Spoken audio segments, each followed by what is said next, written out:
நம்ம நம்ம சாதாரண இல்லையா சார், இவ்வளோ பெரிய பணக்காரர் எதுக்கு சார் ஃப்ளைட்டில் போகிறீங்க, ஹாப்பியாக வீட்டில் உட்காந்து சாப்பிட்டு தூங்கலாமா? அப்படியா? இப்போ இந்த ஃப்ளைட் எவ்வளோ ஹைட்டில் பறக்குது தெரியுமா? தெரியாது சார், ஃபர்ஸ்ட் டைம் இப்போ தான் சார் நான் வரேன். 30,000 ஐடி உயரத்துக்கு மேலே ஃப்ளைட்டு பறந்துட்டு இருக்கு.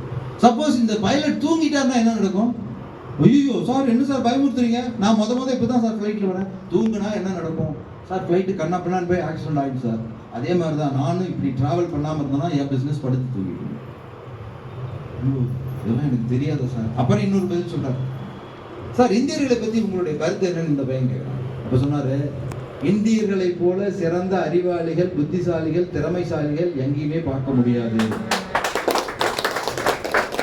இதுக்கே கை தட்டுங்க, அதுக்கப்புறம் எல்லாரும் அடிக்க வருவீங்க. ஆனால் இந்தியர்கள் திறமைசாலிகள், புத்திசாலிகள், அறிவாளிகள் என்பது அவர்களுக்கு இன்னும் தெரியவில்லை.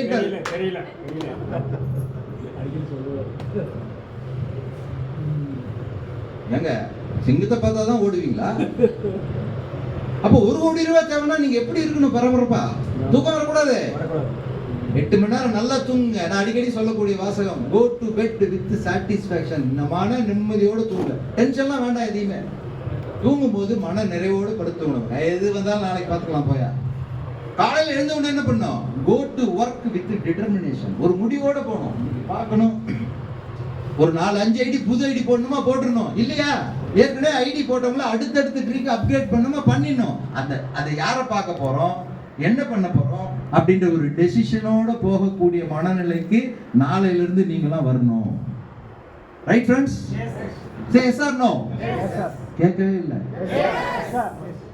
அப்ப அந்த முடிவு எடுக்கக்கூடிய திறன் உங்க கையில தான் இருக்கு. முடிவு எடுத்தால் மட்டுமே 1 crore 1 year நமக்கு பேங்க் அக்கௌண்ட்ல கொஞ்சம் கொஞ்சமா. ஏன் சார் 1 2 சார் 14 வகையான வருமான வாய்ப்பு கொடுத்துருக்காங்க சார். நீங்க என்ன பண்ணாலும் உங்க வேலெட்ல டாலர் ஏறுது. பண்ணாம அதை விட என்ன வேலை? என்ன சார் வேலை? பார்க்குறவங்க எல்லாம் 900 ரூபாய் பாக்கெட்ல இருந்து கொடுங்க, ஒரு ஐடியா போடுங்க, ஜூம் மீட்டிங் வான்னு சொல்லுங்க. இப்போ நமக்குலாம் நிறைய பேர் ஃப்ரெண்ட்ஸ் இருக்காங்க இல்லையா சார்? இருக்காங்களா? டாஸ்மாக் வானா வந்துருவாங்களே, மாப்பிள்ள 8 மணிக்கு பேஸ்ட் எல்லாம் கிடையாது. ஓ ஓகே ஓகே வந்துடுறேன்றாங்க. அது வேற டாஸ்மாக். நான் சொல்ற டாஸ்மாக் என்ன? Target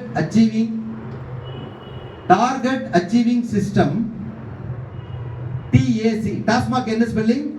TACMAC. T for target, A for achieving, S for system.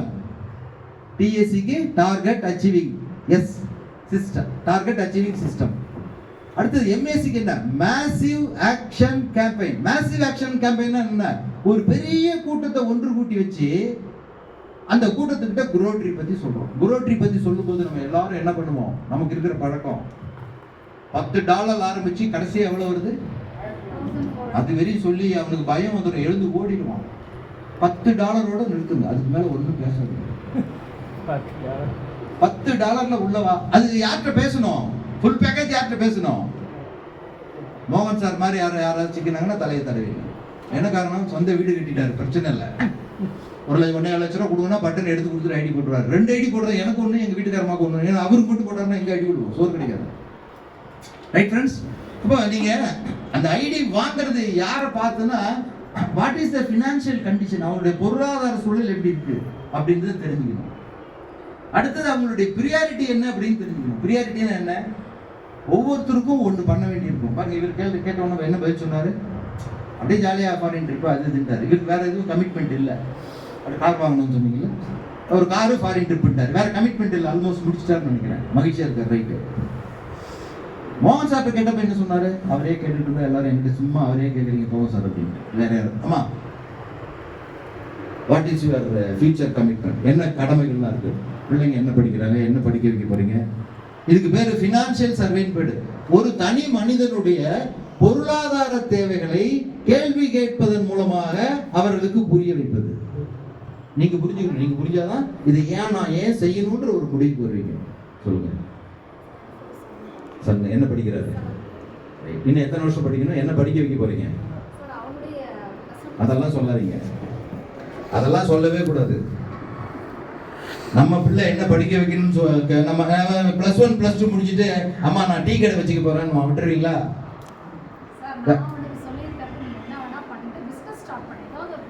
Okay, என்ன பிசினஸ்? அவனோட ஐடியா தான். பணம் அவுக்குறது யார்? நீங்க தான் அவுக்க போறீங்க.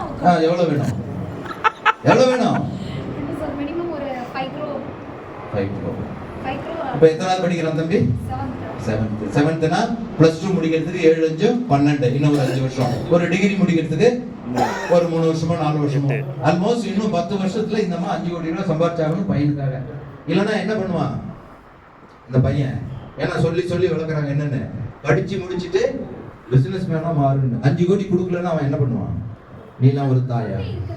இல்ல, நான் யதார்த்தமா நடக்கிறது. குரோட்டில நீங்க இல்லைன்னு முடிவு பண்ணிக்கங்க. 5 வருஷம் கழிச்சு என்ன சொல்லுவான் அந்த பையன் வந்து, நீ எல்லாம் ஒரு தாயா? தினம் எழுந்ததுல இருந்து இன்னைக்கு வரையும் பொய்யா புழுகிட்டு இருக்கிற, பொய்யா புழுகி, இப்படிதானே திட்டுவான். அப்ப இவங்களோட டார்கெட் என்ன, பிரியாரிட்டி என்ன? பையனுக்கு ஒரு 5 கோடி ரூபாய் பிசினஸ் அமைச்சு கொடு சார். இந்த பிரியாரிட்டி உங்களுக்கு தெரிஞ்சு புரிய வச்சுட்டீங்கன்னா, குரோட்ரியில சின்சியரா எஃபோர்ட் போட்டீங்கன்னா 1 crore in 1 yearங்கிறத நீங்க 24 25 26 3 வருஷம் 3 கோடி ரூபாய் உறுதியா சம்பாதிக்கலாம் அப்படின்றது உங்களுக்கு புரிய வச்சுட்டீங்கன்னா, இவங்க வேலை செய்வாங்களா செய்ய மாட்டாங்களா? அப்ப அடுத்த கேள்வி அவங்க என்ன தெரியுமா சொல்லுவாங்க? சார் இப்ப இவங்க கிட்ட $10 பேசுறோம், இவங்க போறோம் பாக்குறோம், உங்க வீட்டை பாக்குறோம். அது இப்ப இதுலயும் கொஞ்சம் டிப்ளமேட்டிக்கா டெலிகேட்டா கேட்கணும். இப்ப நான் இவங்க வீட்டுக்கு போறேன், சரி வேண்டாம் இவங்க வீட்டுக்கு வரேன், உங்க வீட்டை வந்து பாத்துக்கிறேன். உங்களை 2 வகையா நான் வந்து கேள்வி கேட்டு மகிழ்ச்சி அடையவும் வைக்கலாம், என் மேல கோவப்படவும் வைக்கலாம். இப்ப மகிழ்ச்சி அடைகிற மாதிரி பேசுறது எப்படின்னு கேட்டா, சார் வணக்கம், நல்லா இருக்கீங்க? சரி சார், வீடு பிரமாதமா கட்டியிருக்கீங்க சார், எத்தனை வருஷம் சார்? இவ்வளவு அழகா இருக்கு சார். உங்களுக்கு சொந்த வீடா வாடகை வீடா? இப்ப இருக்குது. அப்ப அவர் என்ன சொல்றாரு உடனே? என்னமோ அப்ப இருந்த காசை போட்டு கட்டணும் சார் அப்படின்னா, அப்ப நம்ம புரிஞ்சுக்கோ, ஓ சொந்த வீட்டுல இருக்காரு சார். அதை விட்டு போன உடனே இவர்கிட்ட என்ன கேள்வி கேட்கிறோம்? சார் வாடகை வீடு அதுன்னு என்ன வாங்குறது மேல? நான் குரோட்ரியில ஐடி வாங்குறதுக்காக இவருக்கு போயிருக்கேன். சார் வாடகை வீடான்னு கேட்டா என்ன ஆகும்? இந்த மகனை முதல்ல வெளியே தோற்கணும், நீங்க வீட்லயே இருக்கக்கூடாதுன்னு இருக்காரு. என்ன காரணம்? அவருடைய தன்மானத்தை நான் டச் பண்ணா, என்ன பார்த்தா வாடகை வீட்டுல இருக்கிற மாதிரி தெரியுது உனக்கு. எப்படா இந்த கேள்வி கேட்கலாம்? குரோட்ரியாவது ஆணையின்றியாது, வெளியே போக முதல்ல. அப்ப என்ன இடம் பொருள் எவ்வளவு? ஒருத்தர் உண்மையிலேயே வாடகை வீட்டுல தான் இருக்கார், சொந்த வீடு சார் ரொம்ப பிரமாண்டமா கட்டிருக்கீங்க. இல்ல சார் வீடு கட்டணும் சார். அப்ப நமக்கு என்ன தோணுது? வீடு கட்டுற ஆசை வருது, இருக்குன்னு தோணுது. அடுத்தது அவங்க வீட்டுல இருக்கிற குழந்தைங்களை தான் ஃபினான்ஷியல் சர்வேன்னு உங்களுக்கு அடிக்கடி நான் ஜூம்ல பேசியிருப்பேன். ஃபினான்ஷியல் சர்வேனா என்ன? ஒரு மனிதனுடைய உண்மையான தன்மையை புரிய வைப்பது. இப்ப நம்மளாம் என்ன நினைச்சிருக்கோம்? மரம் வச்சவன் யார்? மரம் வச்சவன் யார்? தண்ணி ஊற்றணும். ஆனா நம்ம என்ன சொல்றோம்? எல்லாம் மேல இருக்கிறவங்க பார்த்துக்கணும். எல்லாம் மேல இருக்கிறவங்க யாரையே பார்ப்பான்? அப்ப ஒரு தனி மனிதனுடைய தேவைகளை புரிந்து கொண்டு அதுக்கு தகுந்த மாதிரி குரோட்ரியில வருமானத்தை எடுக்கலாம் நீங்க புரிய வச்சுட்டீங்கன்னா, அதுக்கப்புறம் அவர் உங்களை கூப்பிடுவார். ஆனா இப்ப என்ன நடக்குது? இவரை பார்த்து குரோட்ரி பத்தி பேசிட்டீங்க, கேட்டுட்டாரு, எஸ்னும் சொல்லல நோனும் சொல்லல. நாளைக்கு பாக்குறீங்க பொள்ளாச்சி பஸ் ஸ்டாண்ட்ல ஏதோ பஸ் ஏறதுக்கு போறாரு, நீங்க பாத்துட்டீங்க, உடனே போன் பண்றீங்க, சார் எங்க சார்? பரமசிவன் சார் எங்க இருக்கீங்க? நான் கோயம்புத்தூர்ல இருக்கேன். இருக்கிற பொள்ளாச்சி பஸ் ஸ்டாண்ட். என்ன காரணம்? என்ன அவாய்ட் பண்ண பாக்குறாரு. இவன் சும்மா போட்டு நம்மள சாவடிப்பான், ஐடி போடு. இப்ப இதான் நடக்குது. ஆனா இதே இவருக்கு புரிய வச்சு, இவருடைய பண தேவைகள் என்ன, நீங்கள் எங்களோடு இணைந்து செயல்படும் பொழுது உங்களுக்கு தேவையான அந்த 40 லட்சமா 50 லட்சமா அப்படின்ற தொகையை ஒரு வருஷத்துக்குள்ளார குரோட்ரி மூலமா நீங்கள் அடைய முடியும் அப்படின்றத புரிய வச்சுட்டீங்கன்னா, அவர் என்ன பண்ணுவாரு? அவர் நமக்கு போன் அடிப்பாரு, சார் கொஞ்சம் வாங்க சார், வீட்டுக்கு ஒரு 2 பேர் வந்திருக்காங்க, கொஞ்சம் வந்தீங்கன்னா ஹெல்ப்ஃபுல்லா இருக்கு சார். யாருக்கு ஃபோன் பண்ணுவாரு? அப்ளைனுக்கு ஃபோன் பண்ணுவாரு. ஆனா இப்ப எப்படி இருக்குது? அப்ளைன் லைஃப் லைன் ஃபோன் பண்ணுவாரு. ஹலோ எங்க இருக்கீங்க? இன்னைக்கு எங்க போடுமா சார்? நான் ரோட்டுக்காக வந்தேன் சார், கோயம்புத்தூர்ல இருந்து கிளம்பி இப்ப அவினாசி போயிட்டு இருக்கேன் சார். அவர் எங்க இருக்காரு? வீட்லயே தான் இருக்காரு, எங்கேயும் போல. அப்போ தனி மனிதன் தன்னுடைய தேவைகளை உணராதவரை, புரியாதவரை யார் சொன்னாலும் கேட்க மாட்டாங்க சார்.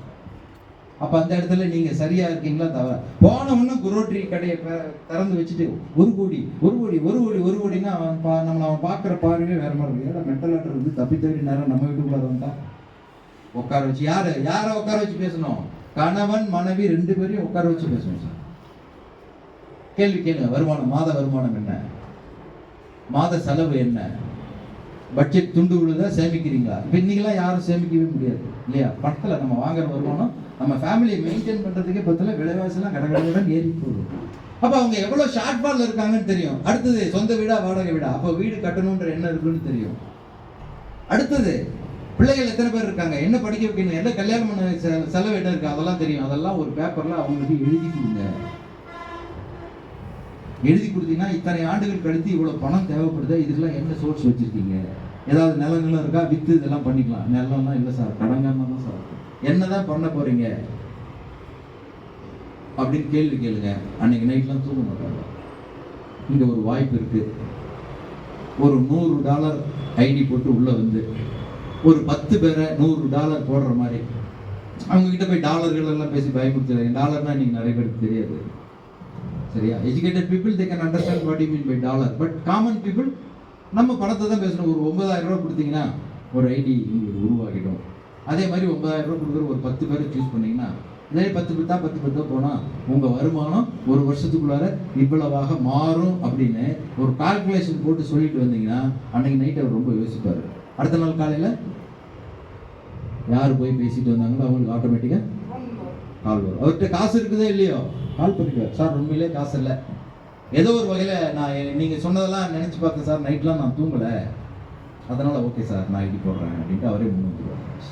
இதுக்கு பேர் தான் ஃபினான்ஷியல் சர்வே 1-to-1 ப்ரெசன்டேஷன். இந்த 1-to-1 ப்ரெசன்டேஷனில் தவறாக நீங்கள் போன உடனே குரோட்ரி 1 கோடினீங்கன்னா ஐடி வாங்க முடியாது. நீங்கள் அவருக்கு ரொம்ப நெருக்கமானவராக மாறி அவருடைய தேவைகளை பூர்த்தி செய்து கொள்வதற்கு குரோட்ரி எந்த வகையில் உதவும், பிளான் எந்த வகையில் உதவும், நான் எந்த வகையில் உங்களுக்கு உதவுவேன் அப்படின்றதெல்லாம் சொல்லிட்டு இன்னைக்கு நைட்டு ஒரு ஐடியா போடல சொல்லிட்டீங்க. இன்னைக்கு நைட்டு 8 மணிக்கு ஜூம் மீட்டிங்க்கு வந்து கலந்துங்கன்னா கண்டிப்பாக என்ன பண்ணுவோம் ஜூம் மீட்டிங்கு. ஆனால் நாம என்ன பண்ணுறோம், திடீர்னு நமக்கு தோணும்போது ஃப்ரெண்ட் நண்பா 8 மணிக்கு மீட்டிங் எப்பவும் போல தான், இதுக்கு முன்னே 20 தடவை சொல்லிட்டாரு, அவன் வரவே இல்லை உள்ள, எப்பவும் போல தான் இன்னைக்கு வந்துருக்கேன் வரமாட்டாரு. என்ன காரணம்?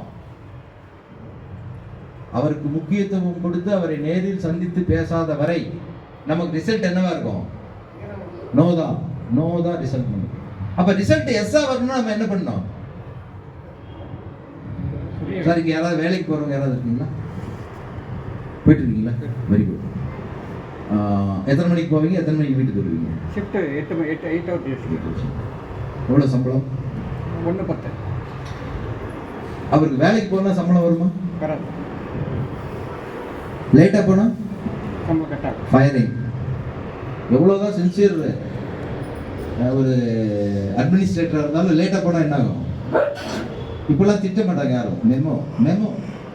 மெமோ சேர என்ன ஆகும்? அடுத்த லெவல் ப்ரொமோஷனுக்கு போக முடியாது. அப்போ கை கட்டி வேலை செய்யற ஒருத்தருக்கு இந்த நிலைமைன்னும் போது நாம நினைச்ச பணத்தை சம்பாதிக்க முடியும் அப்படின்ற ஒரு டைம் லிமிட் இல்லாம ஒரு விஷயம் உங்களுக்கு கிடைச்சிருக்க எவ்வளவு பெரிய விஷயம் சார். இப்போ மோகன் சார் வேலைக்கு போனா சம்பளம் வராது, லேட்டா போனா மெமோ கொடுப்பாங்க. ஏதோ காரணத்தினால ஒரு மாசம் போக முடியல வேலைக்குன்னா சம்பளம் வருமா? இப்போ இங்க குரோட்ரி மெம்பர் எடுத்துக்கங்க, ஒரு நல்ல டீம் ஃபார்ம் பண்ணிட்டீங்க. முதல்ல நீங்க ஒத்தையால் தான், ரைட்? சரி, இப்போ அடுத்த கேள்வி, 10 பேர் டைரக்டா இருக்காங்க சார், எனக்கு 10 பேர் ஆக்டிவா இருக்காங்க சார் அப்படின்றவங்கள கொஞ்சம் ஹேண்ட் ரைஸ் பண்ணுங்க. என்னோட டீம்ல 10 பேர் ஆக்டிவா இருக்காங்க அப்படின்றவங்கள கொஞ்சம் ஹேண்ட் ரைஸ் பண்ணுங்க. 1 2 3 4 5 6 7 பேர் தான் ஹேண்ட் ரைஸ் பண்ணிருக்காங்க. அப்ப அவங்களுக்கெல்லாம் கிடைச்ச நன்மை என்னன்னு பாத்தீங்கன்னா, அவங்க ஓடி வேலை செஞ்சா ஒரு நாளைக்கு எவ்வளவு நேரம் வேலை செய்யலாம்?